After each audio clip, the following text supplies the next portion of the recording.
नमस्कार, मैं हूं कपिल और आप देख रहे हैं नेक्स्ट 9 न्यूज। आपको बता दें कि राहुल गांधी की लोकसभा सदस्यता रद्द की जा चुकी है। उन्होंने कर्नाटका में बयान दिया था कि मोदी उपनाम के लोग आखिर चोर क्यों होते हैं। अब यह इशारा ललित मोदी की तरफ था, नीरव मोदी की तरफ था या फिर प्रधानमंत्री मोदी की तरफ था, ये तो हमें नहीं पता। लेकिन जिस तरीके से सूरत की एक कोर्ट ने राहुल गांधी की लोकसभा सदस्यता खत्म करवा दी है, यानी कि उन्होंने जो मानहानि वाला मुकदमा था उसमें 2 साल की सजा सुनाई और सजा मिलने के बाद जो है वो कपिल सिब्बल की तरफ से पहले ही बयान आ चुका था कि इस तरह की सजा का ऐलान का मतलब है कि उनकी सांसद ही जा चुके हैं, यानी कि अब वो वायनाड से सांसद नहीं है। वायनाड में उपचुनाव होना लगभग तय माना जा रहा है। और बीजेपी की अगर बात करी जाए तो तमाम ऐसी जगह हैं जहां पर बीजेपी उपचुनाव में कड़ा उम्मीदवार खड़ा करती हुई नजर आएगी, चाहे वो यूपी हो चाहे वो वायनाड हो। तो हम आपको एक खास रिपोर्ट दिखा रहे हैं। दरअसल ये आपको बताने की हम इसमें कोशिश करेंगे कि एक दो नहीं बल्कि राहुल गांधी के ऊपर 6 मानहानि से जुड़े मुकदमे चल रहे हैं। अगर पहले में उन्हें राहत मिलती है तो दूसरे में फंसेंगे, दूसरे में राहत मिलती है तो पांचवें में फंसेंगे। राजनीति में फिलहाल कहीं ना कहीं राहुल गांधी बहुत ज्यादा मुश्किल और मजबूर नजर आ रहे हैं। देखिए इस रिपोर्ट में।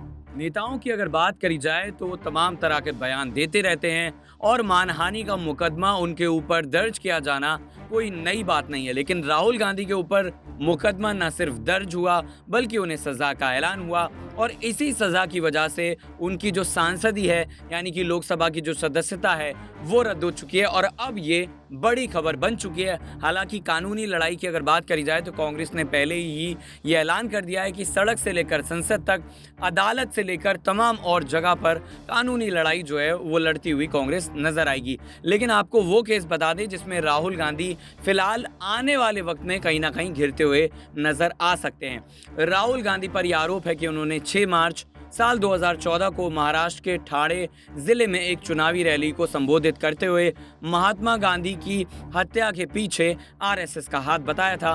कांग्रेस नेता ने पीटीआई भाषा से कहा था कि आरएसएस के लोगों ने गांधी जी के ऊपर जिस तरीके का काम किया, उनके खिलाफ जो कृत्य किया है वो काफ़ी खराब था और इसी को लेकर आरएसएस ने जो है उनके खिलाफ मुकदमा दायर कराया था। 2018 में मानहानि का जो मुकदमा दायर किया गया था उसको लेकर राजेश कुंटे का ये कहना है कि राहुल ने संघ की प्रतिष्ठा और मान सम्मान पर सवाल उठाया है। हालांकि इसको लेकर अभी सुनवाई नहीं हुई है। अब दूसरा मामला आपको बता दें वो दिसंबर साल 2015 का है। राहुल गांधी के खिलाफ असम में आरएसएस के एक स्वयं सेवक ने आपराधिक मानहानि का मुकदमा दर्ज कराया था। आरएसएस के इस स्वयं सेवक संघ ने केस दर्ज कराने के बाद ये कहा था कि उन्होंने असम के बरपेटा 17 में जाने से यह कहकर रोक दिया गया था कि वो आरएसएस से जुड़े हुए हैं। इस दौरान स्वयं सेवक संघ के सदस्य ने असम की लोकल अदालत में राहुल गांधी के खिलाफ मानहानि का मुकदमा दर्ज कराया था। राहुल गांधी के वकील अंशुमन बोरा के मुताबिक ये मामला अभी भी लोकल कोर्ट में चल रहा है और अंतिम चरण में इसकी सुनवाई है। अब आपको बता दें कि नोटबंदी को लेकर भी राहुल गांधी ने अमित शाह पर टिप्पणी की थी।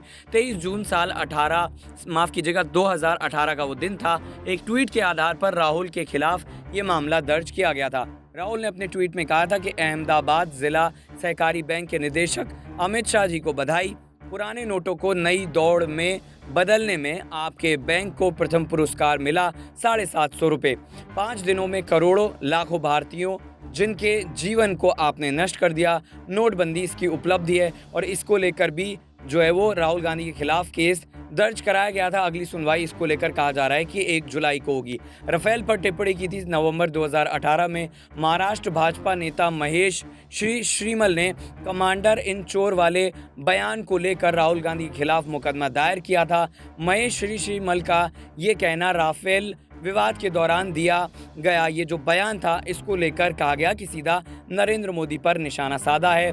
कुछ दिनों की सुनवाई के बाद बॉम्बे हाई कोर्ट ने कार्रवाई पर रोक लगा दी थी। राहुल गांधी ने बॉम्बे हाई कोर्ट से संपर्क किया था, शिकायत को रद्द कराने की भी मांग की थी। इस मामले में फिलहाल जो सुनवाई है वो शुरू नहीं हुई है। और आपको बता दें साल 2019 में राहुल और सीपीआई जो एम है जनरल सीताराम येचुरी के खिलाफ मानहानि का मुकदमा दायर किया गया था। ये मुकदमा महाराष्ट्र के आरएसएस कार्यकर्ता और वकील धृतमान जोशी ने दायर किया था। और आपको ये बता दें कि 24 घंटे बाद राहुल गांधी ने बयान दिया था, जब पत्रकार गौरी की जो है वो कहीं ना कहीं गलत वजह से उनका निधन हो गया था। कोई आरएसएस और भाजपा की विचारधारा के खिलाफ बोलता है तो उसे चुप कराने की कोशिश कर दी जाती है, उस पर दबाव डाला जाता है, उसे पीटा जाता है। इस तरह की बात जो है वो राहुल गांधी ने कही थी, जिसके खिलाफ शिकायत दर्ज कराई गई थी और मेट्रोपॉलिटन मजिस्ट्रेट पीआई ने राहुल और येचुरी की उस दलील को खारिज कर दिया गया था, जिसमें उन्होंने केस खारिज करने की मांग की थी, यानी कि इसको लेकर भी सुनवाई अभी शुरू नहीं हुई है।